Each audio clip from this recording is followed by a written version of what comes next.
महान धनुर्धर एकलव्य के लिए स्वयं श्री कृष्ण ने कहा था, यदि उसका अंगूठा सुरक्षित होता तो देवता, दानव, राक्षस और नाग सब मिलकर भी युद्ध में उसे परास्त नहीं कर पाते। अब प्रश्न ये है कि कौन था एकलव्य और बाद में उसका क्या हुआ, कहाँ चले गया था वो। अगर आप भी इन सभी के बारे में जानना चाहते हैं तो बने रहिए हमारे साथ वीडियो के अंत तक। भारतीय समाज और संस्कृति में महाभारत वर्णित एकलव्य अनन्य गुरु भक्ति का प्राय है। वह एकाग्रता, अथक श्रम, निरंतरता और लक्ष्य प्राप्ति के लिए संकल्प का कालजयी प्रतीक भी है। उसे आधुनिक धनुर्विद्या का जनक माना जाता है, जिसने बगैर अंगूठे के ही बाण चलाने की नव धनुर्विद्या प्रारंभ कर क्रांति कर दी थी। इन अनेक कारणों से एकलव्य को प्रसिद्धि मिली और निषादों, भीलों और आदिवासी समाज ने उसे अपना आदर्श पुरुष मान लिया। इस धरती पर उसकी सदैव उपस्थिति के सदियों बाद आज भी वनवासी उसे पूजते हैं और उसके सम्मान में अनेक मंदिर तक बने हुए हैं। इस तरह एकलव्य एक किंवदंती की भांति विद्यार्थियों और वनवासियों के मन में विराजमान है। जनश्रुतियों और लोक विश्वासों के बीच महाभारत और पुराण एकलव्य की जो जीवन कथा सुनाते हैं वह चौंकाने वाली है।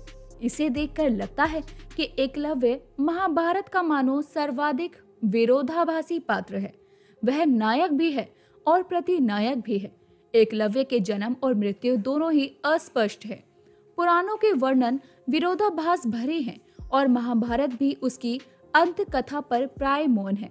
ऐसे में एकलव्य चरित्र संबंधी जिज्ञासा और अधिक हो जाती है। महाभारत में एकलव्य एक निषाद राजकुमार है जो क्रोधावश गणों से उत्पन्न अवतारों में से एक था। उसके और गुरु द्रोण के बारे में विश्व विख्यात कथा का आधार इस महाकाव्य का आदि पर्व है। इसमें उसे निषाद राज हिरण्य धनु का पुत्र बताया गया है, जो आचार्य द्रोश की ख्याति सुन उनके पास धनुर्विद्या सीखने आया था।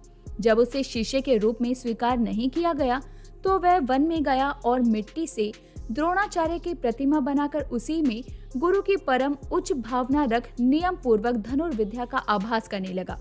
कथा कहती है कि एक दिन कौरव पांडव राजकुमार वन में शिकार के लिए गए। तब एक कुत्ता उनके पीछे चल रहा था, जो कि भटक कर वहां पहुंच गया जहां एकलव्य द्रोण प्रतिमा के समक्ष अभ्यास कर रहा था।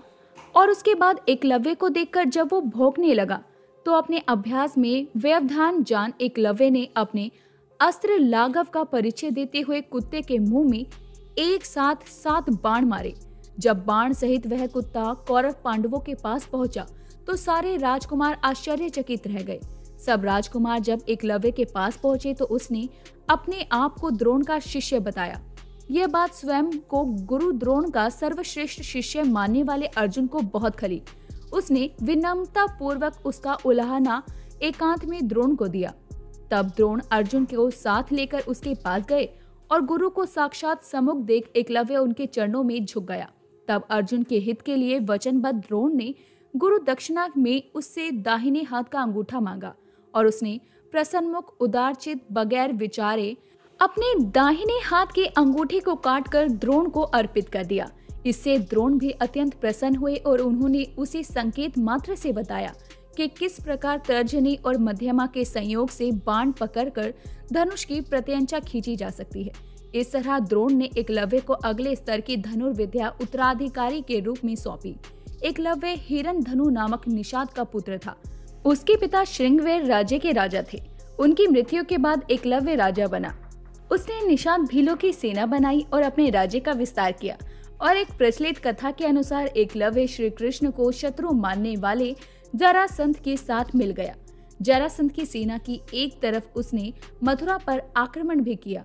एकलव्य ने यादव सेना के अधिकतर योद्धाओं को मार दिया था। श्री कृष्ण जानते थे कि अगर एकलव्य को नहीं मारा गया तो यह महाभारत युद्ध में कौरवों की ओर से लड़ेगा और पांडवों की परेशानियों को बढ़ा सकता है। श्री कृष्ण और एकलव्य के बीच युद्ध हुआ, जिसमें एकलव्य मारा गया। एकलव्य के बाद उसका पुत्र केतुमान राजा बना। महाभारत युद्ध में केतुमान कौरवों की सेना की ओर से पांडवों से लड़ा। इसका वध भीम ने किया था। तो दोस्तों, आज की वीडियो में बस इतना ही।